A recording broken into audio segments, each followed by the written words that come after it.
Okay, folks, so we're going to jump into calculating seismic force. So from your PowerPoint or from ASCE 7, we're going to say we're looking for the base shear. So V is equal to C sub S times W. And then if we come over to the next page, we're going to have C sub S is equal to this equation, SDS R over I sub E. And then there's some other limits that you can calculate on your own.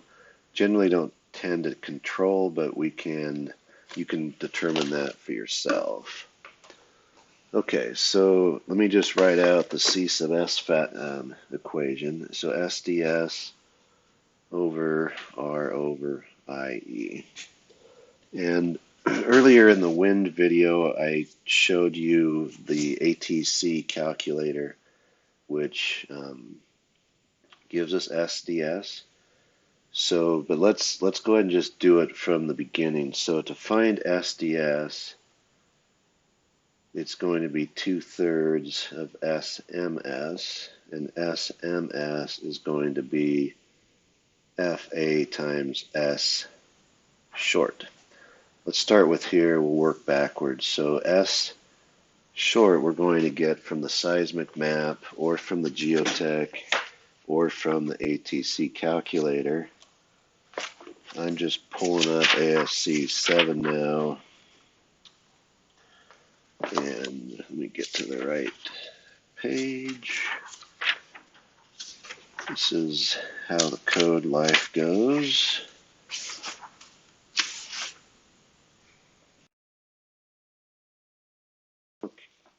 Okay, so I was in the right place. So S sub S is what we're looking at. So you can see the contours get pretty complicated. But if we're over in the Moab area, we're somewhere 80, 50, whatever. We're probably in here somewhere. We could fuss around with this, or we could just go to the calculator. So I'm going to do that, and then I'll come back with some of that data. Okay, so I went to the ATC website, got the S sub S from there. Now we need to get the F sub A factor. So let me go to chapter 11, I believe. Okay, so in chapter 11, and this is in the PowerPoint on loads, we have, oh, wrong one. Let me get to the right one. Here we go. So FA factor is right here. So depending on the S sub S and the site class, which we're going to assume is D, will have different factors. So if I go back to here, S sub S is 0.198, pretty close to 2, less than 2.5. Come down here, SFA is 1.6, so that's cool.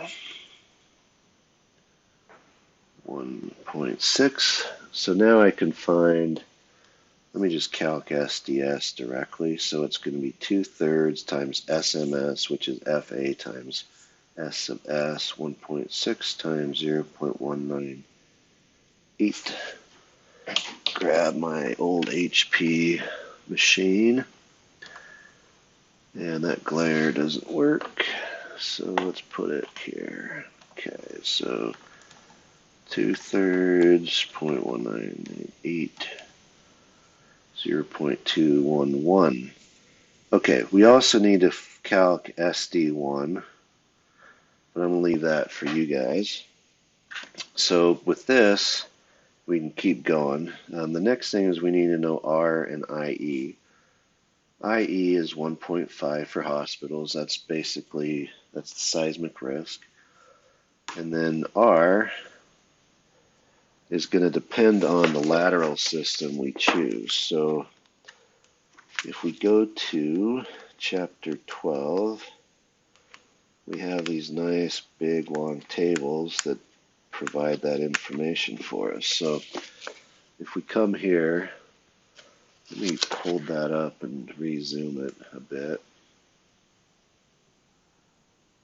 Get that to work. Okay, so the first thing, and it's kind of hard, oh, there we go. Okay, so over here, Depending on the seismic design category, we're allowed to use certain lateral systems. So if it says NP, that means it's not permitted. So in category D, if I come over here to the third one, a plain concrete shear wall is not permitted in Salt Lake, California, big California, coastal towns, etc. You'd have to come here and say, oh, I can go up to 160 feet for a special reinforced concrete shear wall, and my R is 5. All right, well, let's talk about Moab, where we're seismic, we're going to be category C or B. We didn't do that, but you guys can do that. There's no limit, NL.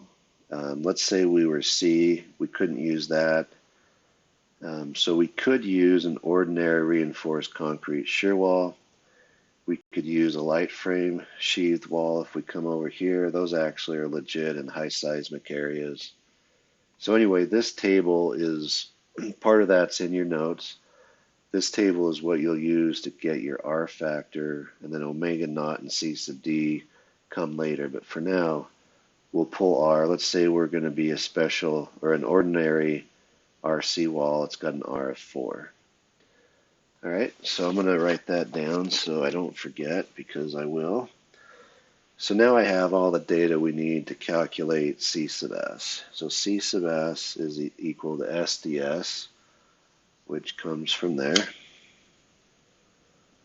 So I've got 0.211 divided by R of 4 and a 1.5 below that, which basically multiplies up there. I've already got the 211, and then 1 times 1.5, 0.079 times, we put G as the units, which basically says times the acceleration of gravity. All right, the next thing is we need to find the weight of the building, and this can kind of be a little tedious. So I'm going to walk through really quickly how to find the weight of the concrete portion and just some assumptions.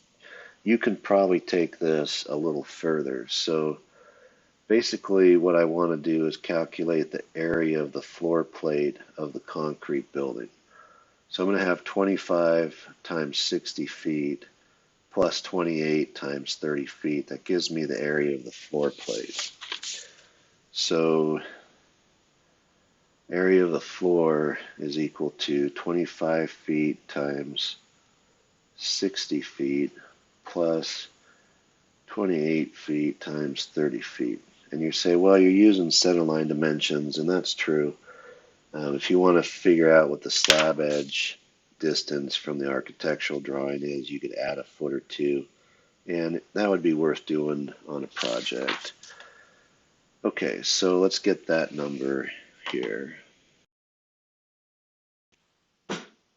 Okay, so using my trusty calculator, I got 2,340 square feet per floor.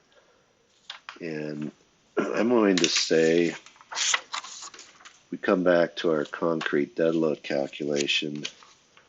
Occurs to me I didn't refocus that. And we talked about it being in 120 to 140 pounds per square range. You're going to do this in a more refined way, but I'm going to use 120. So to get the weight of the building, I'm going to have 3 stories.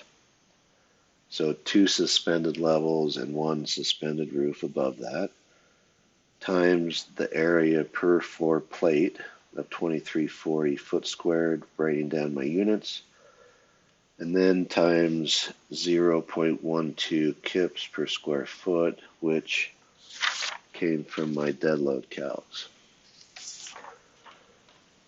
Okay, so once again, my trusty calculadora, I'm going to hit that by 3, hit that by 0.12, and that building weighs 842.4 kips, plus or minus 15%.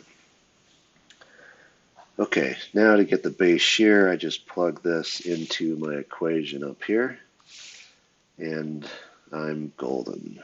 So base shear is CS 0.079 times the weight, 842.4 kips. So I'll hit that by 0.079. So I have a base shear 66.5 kips, which is sweet. Okay.